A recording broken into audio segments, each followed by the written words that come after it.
Good morning to all of you. आज हम लोग पढ़ेंगे प्रकाश का परावर्तन। उसके पहले मैं कहना चाह रहा हूँ, मोबाइल पे बार बार मैसेज आ रहा है, सर सेंड कीजिए लिंक, सब सेंड कीजिए लिंक। तो आप लोग को बता दें कि वीडियो को आप सब्सक्राइब कर दीजिए। उसके बाद जो भी नया वीडियो हम अपलोड करेंगे वो आपके पास नोटिफिकेशन चला जाएगा, तो आप सब्सक्राइब कर लीजिए। चलिए अब हम लोग टॉपिक पे आते हैं, प्रकाश का परावर्तन। प्रकाश का परावर्तन से पहले, उससे पहले हम लोग समझे प्रकाश के विषय में। प्रकाश है क्या?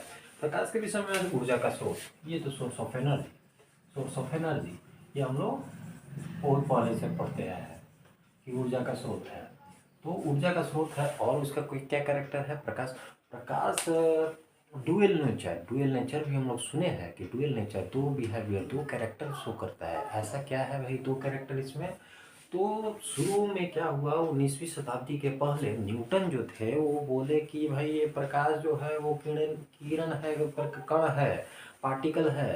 तो इसके बाद क्या हुआ कि कुछ दिन के बाद वो ये रिफ्लेक्शन, परावर्तन, अपवर्तन तो समझ में आ रहा था, पर लाइट का जो और भी कैरेक्टरिस्टिक था, इंटरफेरेंस, पोलराइजेशन, डिफ्रैक्शन, ये सब डील नहीं कर पा रहे थे। तो हाइजेंस एक थ्योरी लेके आए। हाइजेंस थ्योरी में क्या बोले कि नहीं नहीं, ये तरंग है। प्रकाश क्या है? एक तरंग है। तो अब क्या हुआ कि प्रकाश, न्यूटन तो बोल के चले गए थे कि कण है, और ये बोल रहे हैं कि तरंग है। अब दोनों में भेद है। पर हाइजेंस बेचारे न्यूटन के सामने छोटे कद के थे, छोटे। तो न्यूटन को ही माना गया कि न्यूटन ही। सालों के बाद मैक्सवेल एक थ्योरी लेके आए जिसमें वो बोले कि नहीं नहीं, प्रकाश भाई तरंग है, तरंग। तो आदमी हाइजेंस के भी प्रिंसिपल को ध्यान दिया कि ओ तरंग है।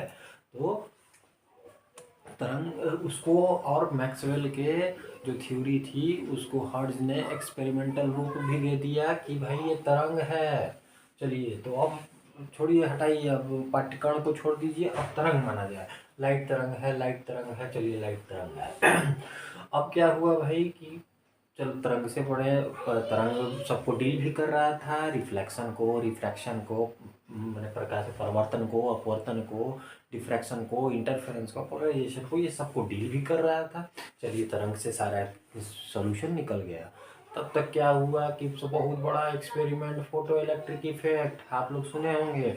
फोटो इलेक्ट्रिक इफेक्ट में क्या हुआ? फोटो इलेक्ट्रिक इफेक्ट में पार्टिकल नेचर फिर शो करने लगा।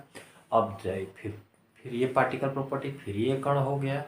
तो आदमी कंक्लूड किया, आदमी निष्कर्ष पे निकला, सब कोई मिलके निष्कर्ष पे क्या निकले कि भाई प्रकाश जो है वो कण भी है और तरंग भी है,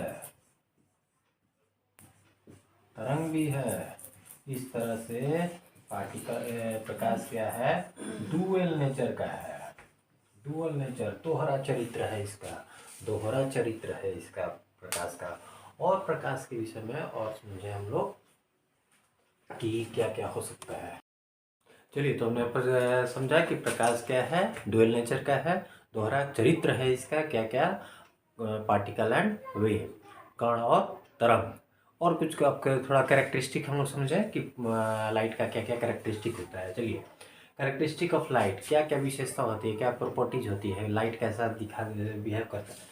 तो स्पीड इन वैक्यूम, निर्वात में, निर्वात में जो प्रकाश की गति होती है वो सबसे ज़्यादा अभी तक जाने वाली सबसे गति वाली कौन सी चीज़ है? प्रकाश है। वो कितने स्पीड में चलती है? 3 लाख किलोमीटर प्रति सेकेंड। एक सेकेंड में 3 लाख किलोमीटर, या 3 × 10⁸ मीटर प्रति पर सेकेंड, क्योंकि ऐसा यूनिट मीटर होता है, सेकेंड होता है, इसलिए मीटर पर सेकेंड में हम दिखाते हैं 3 × 10⁸।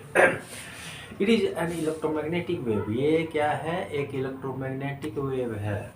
Third one, travel in straight line. इसको हम एक्सपेरिमेंटल भी करके दिखा सकते हैं, क्योंकि एक जार में लेंगे, जार में क्या करेंगे, अगरबत्ती या धुआं हुआ कर देंगे, और उसमें से एक साइड से उस जार के लेजर लाइट पास करेंगे तो हम देखेंगे एकदम लाइट का जो होता है वो स्ट्रेट लाइन में हो जाता है। बहुत छोटा सा एक्सपेरिमेंट है, इसको भी हम लोग करके देख सकते हैं। स्ट्रेट लाइन सीधी रेखा में गमन करती है। स्पीड स्पीड जो है वो बदलता है। स्पीड बदलता है कैसे? स्पीड बदलता है, अगर लाइट एक माध्यम से दूसरे माध्यम में जाएगी तो उसका क्या होगा, गति चेंज हो जाएगा, गति बदल जाता है, गति बदल जाता है। यही फिनोमिना तो है रिफ्रैक्शन, अपवर्तन। यही अपवर्तन कहलाता है कि एक माध्यम से दूसरे माध्यम में लाइट का जाना ही अपवर्तन है। उसको हम लोग डिस्कस करेंगे, उसमें क्या होता है, फ्रीक्वेंसी चेंज नहीं करता है। Okay, thank you. अब आगे हम लोग पढ़ते हैं रिफ्लेक्शन, परावर्तन के विषय में अब हम लोग समझते हैं। ओके।